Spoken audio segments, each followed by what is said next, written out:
le Malbim, Ramban, Nachmanide, les plus grands rabbins de tous les temps ont donné des dates. Il y a une Gemara dans le traité Sanhedrin, page 97, qui dit que celui qui donne des dates pour le Mashiach, tu pars roucho, que son âme éclate. Et celui qui n'attend pas Mashiach, il est koffer, c'est un apostat, c'est un non-croyant dans la Torah. Attendre. Quelqu'un qui attend Mashiach, comme il se doit, ben, il cherche les signes. Et quand il voit ce qui se passe aujourd'hui, ben, il comprend qu'on y est.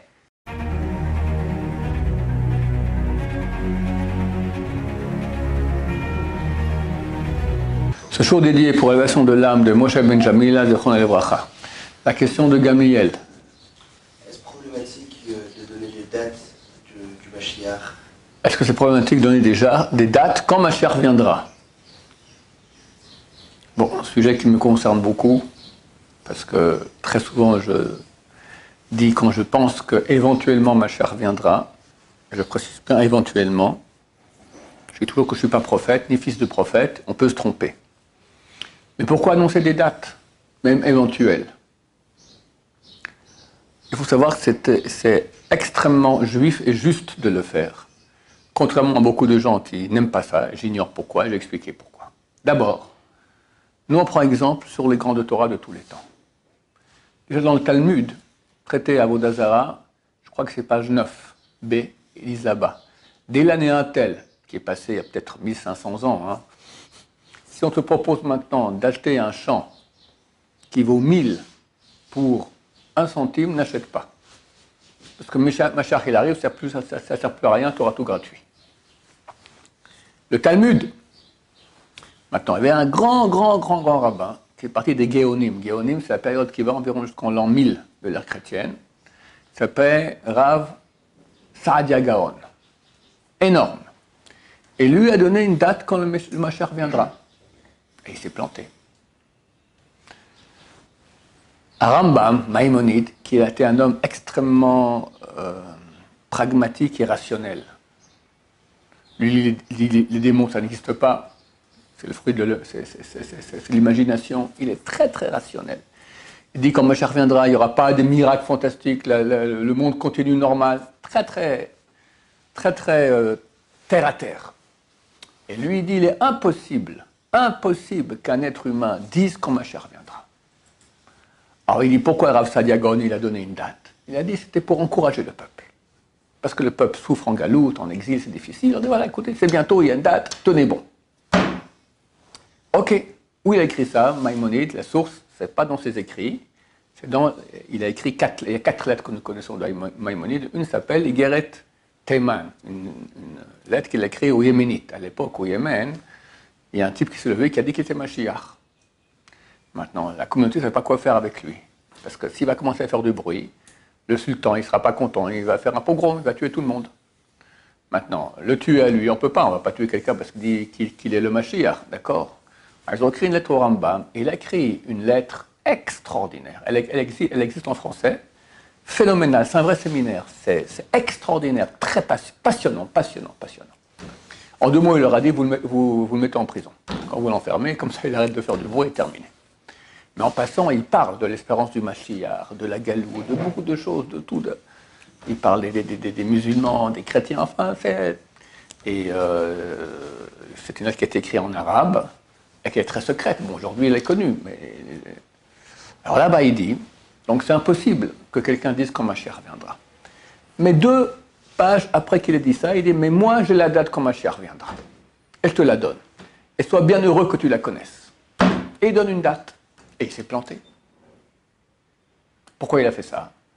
Je pense qu'il a dit, écoute, on ne peut pas connaître la date, mais c'est vrai qu'il y a un besoin dans le peuple de les encourager. Alors, je donne aussi une date. Si tu es intelligent, tu as compris que je dis comme ça, ce que je dis, c'est comme ça.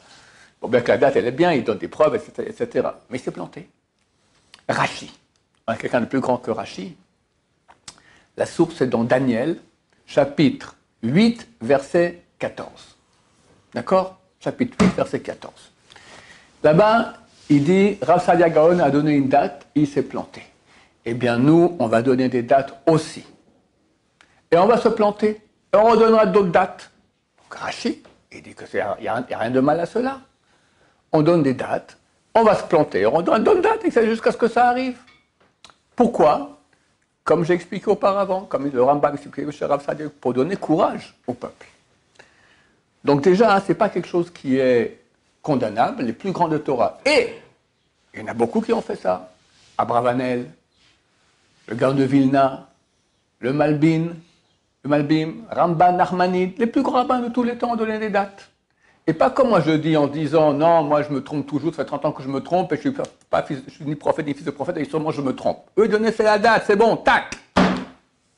Les gens croient, il y a une Gemara dans le traité Sanhedrin, page 97, qui dit que celui qui donne des dates pour le Mashiach, tu pars roucho, que son âme éclate, d'accord, tu pars en cacahuète. Mais c'est faux, c'est un mensonge. Cette Gemara dit comme ça, elle dit, tout celui qui donne une date pour le Mashiach, et qui dit, si le Mashiach ne vient pas à cette date, il ne viendra plus, alors que lui éclate son âme, d'accord? C'est ça, dire que si cette date est fausse, si cette date ne vient pas, il ne viendra plus. Ça, c'est interdit. Mais donner des dates, tu vois, que tous les grands l'ont donné. Et nous, on ne se prend pas pour un grand. Donc on ne donne pas des dates qu'on dit que c'est certain. On pense, on espère. De quoi ça provient? Il faut savoir que parmi les 13 articles de foi de Maïmonide a écrit 13 articles de foi qui sont les bases de la foi juive. Parmi elles, il y a une qui dit d'attendre Mashiach. Et les gens se trompent, ils croient que ça veut dire croire que Mashiach viendra. Il n'a pas dit ça, le Rambam. Le Raphaël Saïm a écrit un bouquin entier, très court, où il explique cela. C'est pas croire, c'est attendre. Et celui qui n'attend pas Mashiach, il est koffer, c'est un apostat, c'est un non-croyant dans la Torah. Attendre. Maintenant, attendre comment? Celui qui fait sa vie, et puis il attend comme ça, c'est pas ça. Barbessan Bachou l'a écrit dans son livre, c'est comment attendre, comme une mère qui attend son fils, il est 4 heures d'après-midi, à 4 heures il devait rentrer à la maison de l'école, il n'est pas là. 4h15, 4h30, elle commence à regarder par la fenêtre, elle appelle son mari, elle appelle l'école, elle regarde un cage d'escalier, elle regarde par la fenêtre, elle en peut plus, il est où? Qu'est-ce qui se passe? Comme ça, il faut attendre Mashiach. Tu comprends que toi et moi, on n'est pas au niveau. Attendre comme ça. Et moi, je dis, quelqu'un qui ne cherche pas à chaque moment de voir quand Mashiach va arriver, il n'attend pas. C'est un mensonge. Il y en a qui disent, moi, j'attends tous les jours qu'ils viennent. Je réponds, tu parles. Pour attendre tous les jours, il faut être d'un niveau très, très... Moi, je suis incapable d'attendre tous les jours. Là, il va venir, sinon demain, vraiment, y croire et attendre. C'est pas notre niveau. Si on dit dans 1 mois, il vient, ou dans 6 mois, ça va. Ça, c'est du genre, on peut encore faire avec. Celui qui attend que tous les jours, et on devrait normalement attendre que tous les jours, ils viennent. Mais qui a une attente pareille? C'est très, très rare. Moi, je ne connais pas des gens pareils. Celui qui dit qu'il attend tous les jours, c'est un menteur. Il n'attend pas. En tout cas, il n'attend pas comme il faut. Pour attendre, alors c'est normal qu'on se mette des dates comme ça, qu'on espère qu'à ce moment, ça va arriver. Et on regarde sans cesse dans l'actualité. Qu'est-ce qui nous fait dire que ça va arriver? Et puis là, il faut être idiot. Il faut être un âne, je me permets de dire, pour ne pas voir que ça va arriver. On a des textes. On a souvent dit de regarder Yechezkel chapitre 36, tu lis ça dernièrement. Je ne sais pas si vous vous souvenez qu'on était chez le Yanouka. Il y a un type qui est rentré avec nous, avec une boucle d'oreille comme ça, un diamant ici comme ça. Il est venu me voir. Le pauvre, j'avais un élève ici, et un frère, et sa femme est décédée d'un cancer avec 5 enfants. Et cet enfant-là, quand la mère est décédée, il avait 7, 8 ans, quelque chose comme ça. Et quand je suis allé à la Shiva pour les enlever, il m'a demandé, mais qui me dit que les corps ils vont ressusciter? Et puis devant nous, il y avait une table avec des choses à manger. Je prends une amande, tu vois, dis-moi, cette amande, elle est vivante ou elle est morte? Il me dit, elle est morte. Ouais. Bah, tu la plantes dans la terre, elle va pousser. Ah ouais, c'est vrai. Il a compris tout de suite. Triatamétive, résurrection des morts, on peut être mort et repousser, il n'y a pas de problème à cela. Le pauvre, pour des raisons indépendantes de sa volonté, il a reçu des trucs très durs, dont le décès de sa mère quand il était jeune, il a quitté la Torah. Il était là-bas avec nous pour rentrer chez Yanouka. Et il m'a dit, je veux une preuve. Je dis, Amen. Amen la Bible. J'ouvre Yechezkel 36. Là-bas, c'est écrit comme ça. Dieu dit, vous m'avez fâché, vous êtes mal comporté, je vous ai chassé de votre terre.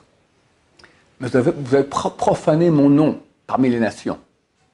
Parce que les peuples disent, c'est quoi ce peuple de Dieu qui a été chassé de sa terre et qui maintenant vit en exil, dans la pauvreté, spolié, poursuivi sans cesse? C'est le peuple de Dieu, ça. On profane le nom de Dieu si c'est comme ça. Eh bien, pour mon nom, je vous ramène sur la terre d'Israël. Et où que vous soyez, je vous ramènerai l'un après l'autre, comme ça. Et cette terre, qui sera devenue une terre aride, elle va donner ses fruits de façon abondante. Et la Gemara, dans traité Sanhedrin, page 98, dit, tu n'as pas de signe plus clair de la fin que ce verset de Yecheskel 36 qui dit, ô toi, terre d'Israël, donne tes fruits pour mon peuple qui sont prêts de revenir. Et je vais reconstruire les villes qui étaient détruites. Ah, tu vois que c'est exactement ce que nous vivons. Après près de 2000 ans d'exil, on revient en terre d'Israël. Cette terre qui était aride devient un jardin potager. Et les villes sont reconstruites. Mais c'est miraculeux. Et la suite. Et tu sais, quand on a lu ça, celui qui n'a pas trop dormi trop tard hier, il a lu la Torah. Après la Torah, on a lu la Haftara. C'est cette Haftara qu'on a lu. L'Haftara de Parashat Para. Hier, il y avait une message de la Torah, d'écouter après la Parashat Para. On lit 21 versets qui parlent de la purification des Juifs à l'époque avec la vache rousse. Vu que bientôt c'est Pessah, on nous rappelle que Bezrat Hashem, si ma chère vient, pour se purifier avec la vache rousse et amener le sacrifice pascal. Alors il faut amener maintenant toujours l'Haftara, l'avoir avec le sujet qu'on a étudié qu'on a lu dans la Torah. Alors là, on parlait maintenant de se purifier. On a Yecheskel 36, exactement ce chapitre dont je parle, qui dit, après tout cela, Dieu va nous asperger d'eau purificatrice. Comme on aspergeait avec la vache rousse, c'était les cendres mélangées avec de l'eau, d'accord, une goutte tombait sur nous, on était purifié. Là, Dieu va nous asperger d'eau purificatrice qui va changer notre cœur de pierre en cœur de chair, afin que nous allions dans ses lois. Et tu vois que depuis la guerre de Kippour 73, ça fait presque 60 ans, combien ça fait 50 ans exactement, 51 ans, tu as un mouvement de tchouva qui va toujours plus fort, depuis 7 octobre, encore plus fort, qui n'a jamais eu de l'histoire. On ne connaît pas, à une époque de l'histoire juive, que le peuple d'Israël a fait tchouva. Il y a une seule fois, c'était à Purim. Haman a dit, je vous égouille tous, ils ont fait tchouva. Esther a dit, ok, allez, 3 jours de jeûne, tout le monde a fait tchouva, mais de peur d'être tué. Mais là, par amour de Dieu, avant la Shoah, on ne connaît pas un Baal tchouva, pas un. Et là, dernièrement, il y a un organisme non religieux en Israël qui a fait une étude sociologique. Ils ont dit que 33% des Israéliens sont en train de faire tchouva. Ils ont fait ça, hein. Ils ont pris à peu près 500 personnes, ils ont fait une étude sur un échantillonnage. Mais la vérité, il y en a beaucoup plus. Beaucoup plus. Beaucoup plus. C'est écrit dans le verset. Je vous aspergerai avec des eaux purificatrices et vous avez, en façon que vous allez commencer à aller dans mes voies. On est en train de vivre cela. Alors, le type, là, non religieux, chez Lianouka, il a vu ça. Et pas de réponse. Il n'a pas fait de choix pour finir. Il n'a pas fait de choix. Pas encore. Pas encore. Au début, il était choqué, tout ça. Puis après, il m'a dit, OK, qu'est-ce que je dois faire? Il m'a rappelé à je lui ai dit, qu'est-ce que je dois faire? Ma chère revient pour passer. Je lui ai dit, fais Shabbat. Il dit, c'est dur, mais je vais essayer. Puis après, j'ai rappelé, après le Shabbat, tu vois, il m'a raccroché au nez plusieurs fois et terminé. Bon, j'ai arrêté, je ne voulais pas trop insister. Mais c'est un argument, il n'y a pas de réponse à ça. C'est un argument super solide. Qu'est-ce qu'on est en train de vivre? Donc pourquoi je dis cela? Quelqu'un qui attend Mashiach, comme il se doit, ben, il cherche les signes. Et quand il voit ce qui se passe aujourd'hui, ben, il comprend qu'on y est. Parce que la suite après, dans le verset après, c'est Gog ou Magog. C'est la fin. Donc on y est. En plus, les rabbanim y parlent. Donc c'est important de dire au peuple, attention, Mashiach il arrive, pour qu'ils attendent. Et qu'ils fassent tchouva. Là, j'arrive au deuxième point, super important. Le rabbin de la communauté, il a une responsabilité par rapport à la communauté. Il connaît la Torah, il doit savoir quoi dire au peuple pour le guider, pour qu'ils aillent dans la bonne direction. Imagine que Ron Shaya ou d'autres ne parlent pas de Mashiach. Personne, on n'en parle pas. Tout le monde sait que ça doit arriver un beau jour, mais bon, ça arrivera quand ça arrivera. Personne n'en parle. Et tout à coup, coucou, c'est moi, Mashiach il est là. Qui va se faire accuser? Les rabbins? Je ne comprends pas. Il y avait des signes qui annonçaient que le Mashiach allait arriver.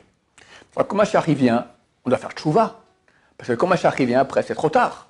C'est maintenant, avant que Mashiach vienne, qu'on doit mettre toute la puissance à fond. Comme il m'a demandé maintenant, Abraham, je dis, normalement je t'aurais dit, vas-y plus lentement, mais vu que Mashiach il arrive, vas-y à fond. Pourquoi? Parce qu'après, c'est terminé. Une fois que Mashiach se dévoile, c'est terminé. On arrête tous les compteurs. On va monter. Quand Mashiach viendra, on va tous se rapprocher de Dieu à des degrés extraordinaires. Mais on n'aura aucun mérite. Ton mérite, c'est maintenant. Alors, tous les gens vont nous accuser. Mashiach, il arrivait. Vous étiez au courant. Vous avez les signes. C'est vrai qu'on ne peut pas être au courant à 100 000%, mais c'était assez évident que ça allait arriver. Vous ne nous dites pas de faire tchouva, vous êtes criminels, à cause de vous. C'est ça des rabbins, ils nous laissent comme ça dans n'importe quoi. Les rabbins ont la responsabilité de dire au peuple, faites tchouva, Mashiach va arriver. Et s'ils ne font pas ça, ils sont criminels. Tu comprends? Voilà, que dire en plus de cela? Oui. Je vois que Yaakov, il voulait dire la date du Mashiach à ses enfants. Ouais. Et ils l'ont empêché. Yaakov Avinu, il vivait il y a, je vais dire combien de temps, quand c'était ça, quand il est mort, 137, 210, ça fait plus de 3500 ans.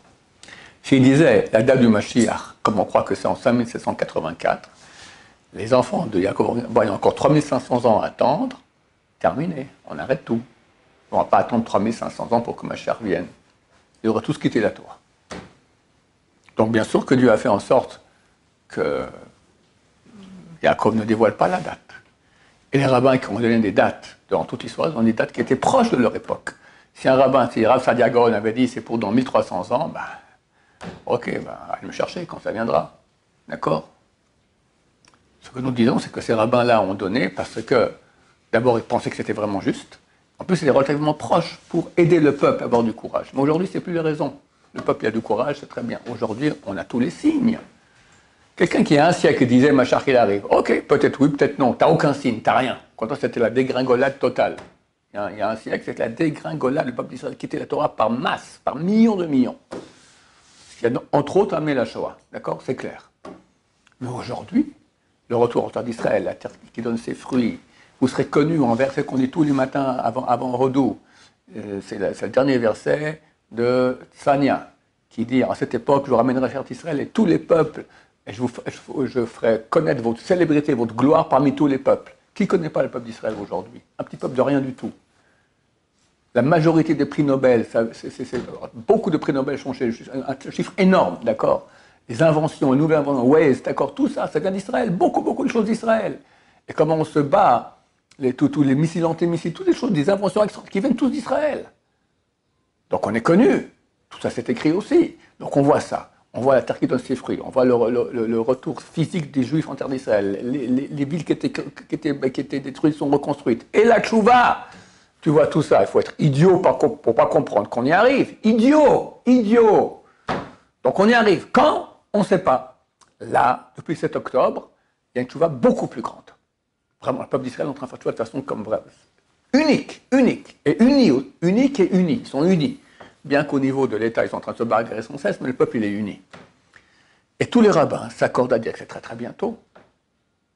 Maintenant, est-ce qu'ils auront raison? On espère. S'ils se trompent, c'est pas maintenant, dans la période de Nissan qui va arriver, c'est pas pour beaucoup plus longtemps que cette période-là. C'est bon, je t'ai répondu? Ça tient la route? Baruch Adonai, l'olam, amen va amen.